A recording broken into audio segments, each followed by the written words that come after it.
Les bureaux de vote ouvraient timidement leurs portes jeudi au Kenya pour l'élection présidentielle, boycottée par l'opposition qui conteste la crédibilité du scrutin.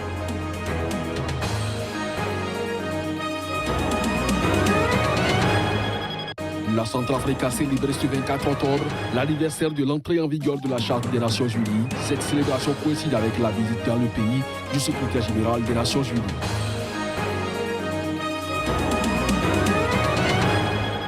Le bilan de l'épidémie de peste qui frappe Madagascar est désormais 124 morts. Cependant, les autorités du pays se sont timidement félicitées pour la première fois d'un ralentissement des contaminations.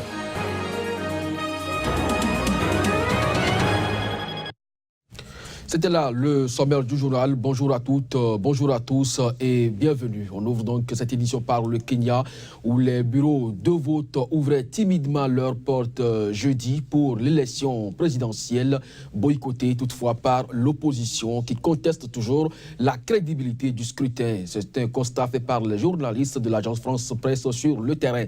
Dans le bidonville de Mataré à Nairobi, le président du bureau de vote de l'église Redeemed Gospel a déclaré le vote ouvert peu après 6 heures, soit 3 heures GMT, tandis qu'à l'extérieur, plusieurs électeurs patientaient, contrastant du coup avec les longues files d'attente de l'élection du 8 août annulée par la Cour suprême. À Kisumu, principale ville à l'ouest du pays et bastion de l'opposition, la situation était calme, mais les opérations de vote semblaient impossibles à organiser, à constater du moins en l'état. Du moins, c'est le constat fait par l'agence France Presse également présent sur place. Nous reviendrons donc sur cette élection kenyane dans nos éditions de la mi-journée. En Centrafrique, visite de Antonio Guterres, l'un des temps forts de cette rencontre du secrétaire général avec les autorités centrafricaines. C'est bien sûr dans la localité de Bengasso, une région en proie à une série de violences depuis le mois de mai. La ville de Bangasso est mise en coupe réglée par les miliciens dans le sud-est de la Centrafrique. Dans cette région, les casques bleus s'efforcent de prévenir affrontements entre groupes armés et massacres de civils. C'est là que s'est rendu Antonio Guterres, secrétaire général de l'ONU. La situation dans cette région est telle que les 35 000 habitants de cette ville, à majorité chrétienne, frontalière de la RD Congo, vivent depuis mai sous le joug des miliciens anti-Balaka, prétendant défendre la minorité chrétienne contre les groupes armés Peuls et musulmans actifs dans les localités environnantes.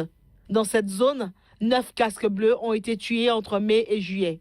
Durant les 3 heures de sa visite, Guterres a visité ses déplacés, rendu un hommage officiel aux casques bleus tués et s'est entretenu avec des éléments des contingents gabonais, marocains et sénégalais déployés sur place.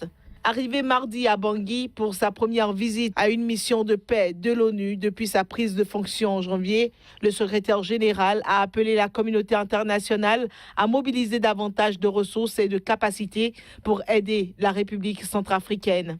Il a notamment plaidé pour un renforcement de 900 casques bleus de la mission de l'ONU dans le pays. Cette demande doit encore être actée par le Conseil de sécurité de l'ONU, qui renouvelle en novembre le mandat de la mission. On reste dans la région. La journée des Nations Unies proclamée en 1947 par l'Assemblée générale se célèbre tous les 24 octobre et marque l'anniversaire de l'entrée en vigueur de la Charte des Nations Unies. La République centrafricaine a aussi sacrifié à la tradition. Le reportage ici de Hubert-Marie Djamani, notre correspondant sur place.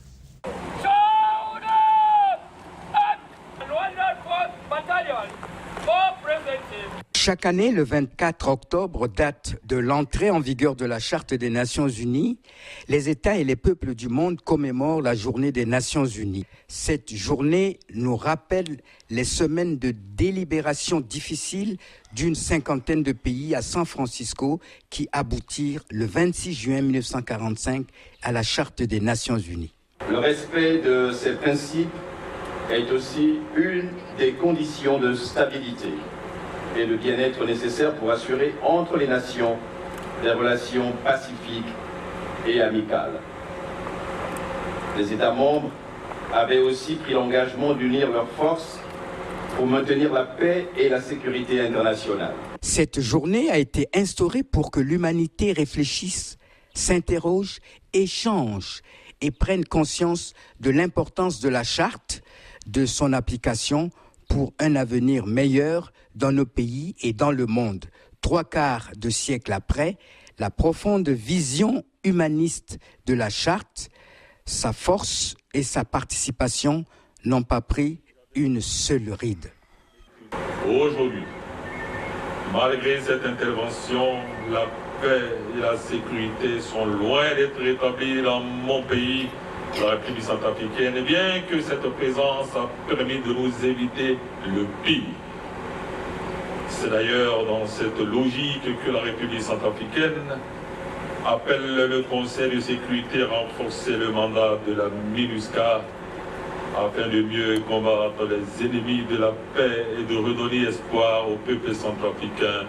Les problèmes du monde n'ont pas de frontières. Les hommes doivent dépasser leurs différences s'ils veulent transformer leur avenir.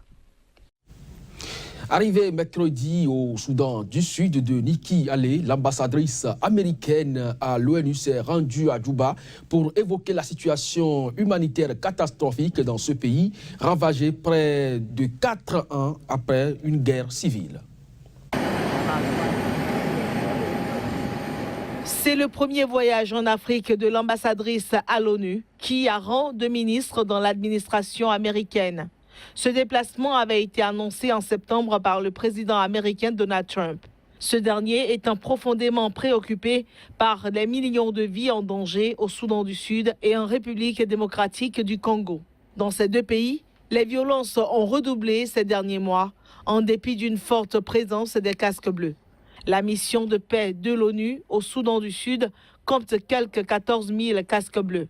Selon un porte-parole du ministère des Affaires étrangères, Nikki Haley devrait s'entretenir avec le président sud-soudanais Salva Kiir.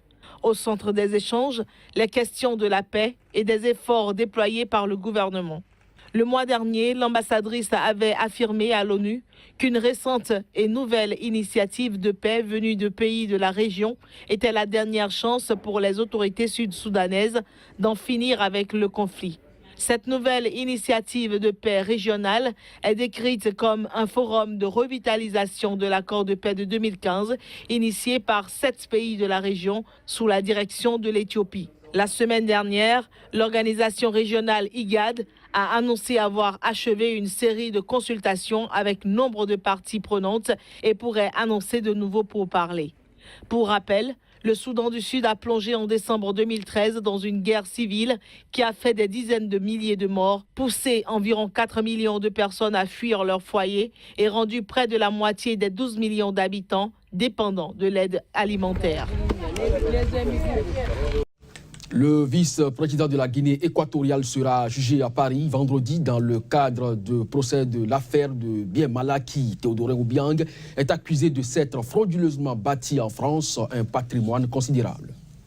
Procès de Théodorine Obiang dans l'affaire des biens mal acquis. Le vice-président de Guinée équatoriale sera jugé vendredi à Paris pour s'être frauduleusement bâti en France un patrimoine considérable. Ancien ministre de l'Agriculture et des Forêts dans son pays, Théodorine Obiang a été jugé du 19 juin au 6 juillet pour blanchiment d'abus de biens sociaux, de détournement de fonds publics, d'abus de confiance et de corruption. Le parquet national financier a requis contre lui 3 ans de prison, 30 millions d'euros d'amende et la confiscation de l'ensemble de biens saisis pendant l'enquête, dont un immeuble de l'avenue Foch, l'un des quartiers les plus huppés de Paris, estimé à lui seul à 107 millions d'euros. Le fils du président Théodore Obiang Nguema encourt jusqu'à 10 années d'emprisonnement et une amende qui pourrait atteindre quelques 50 millions d'euros. L'enquête a été ouverte suite aux plaintes des associations Sherpa et Transparency International. Le tribunal d'Oumiya au Nigeria organise ce mercredi un procès de grande envergure. 60 militants indépendantistes sont jugés pour de présumés faits d'actes de terrorisme et de tentatives de meurtre. Un procès qui se tient dans un contexte tendu, un couvre-feu étant toujours en vigueur et plusieurs accrochages entre forces de sécurité et partisans d'un État Biafra indépendant se sont produits ces dernières semaines.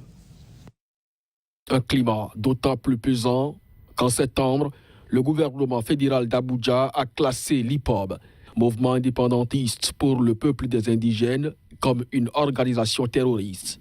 Les 60 prévenus ont été interpellés par l'armée en septembre dans l'état d'Abia où les troupes mènent officiellement une série d'opérations de lutte contre la criminalité. Ils sont tous membres du mouvement indépendantiste pour le peuple des indigènes. Ces personnes font partie de la faction radicale du mouvement, celle menée par l'activiste très controversé Nnamdi Kanu. La justice les accuse d'avoir mené des actes de terrorisme. Sur le fond, ces militants réclament la sécession du Biafra et tentent de décourager les citoyens à participer aux élections locales. Une démarche fortement critiquée par le gouvernement fédéral d'Abuja qui a classé le mouvement hip-hop comme une organisation terroriste. Abuja estime en effet que ce mouvement attise les tensions en divulguant notamment des informations évoquant un prétendu génocide contre les communautés Igbo. De leur côté, les proches de Nnamdi Kanu voient ce procès d'un mauvais œil.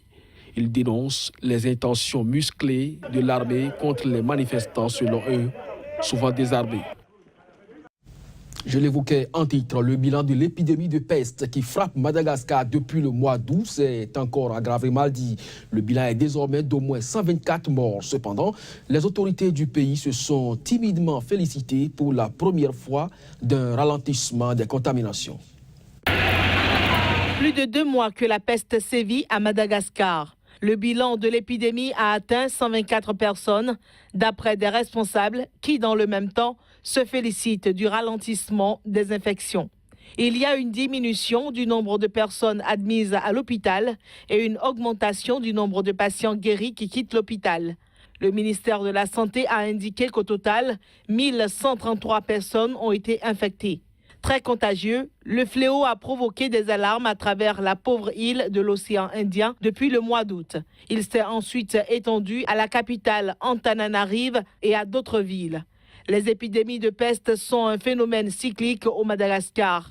Presque chaque année, depuis 1980, il y a une explosion typiquement entre septembre et avril.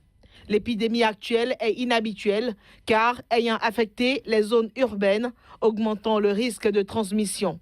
1,2 million de doses d'antibiotiques ont été distribuées par l'OMS pour lutter contre la maladie. Pendant ce temps, la Croix-Rouge a formé des centaines de volontaires sur l'île pour faire connaître les mesures préventives. Pour tenter d'enrayer la prolifération, le gouvernement a interdit les réunions publiques dans la capitale Antananarive et ordonné la fermeture de nombreux établissements scolaires. En effet, la bactérie de la peste se développe chez le rat et est transmise par les puces. Chez l'homme, la version pulmonaire est transmise par la toux et peut être fatale dans les 112 heures. La plupart des victimes enregistrées à Madagascar ont été infectées par la forme pulmonaire.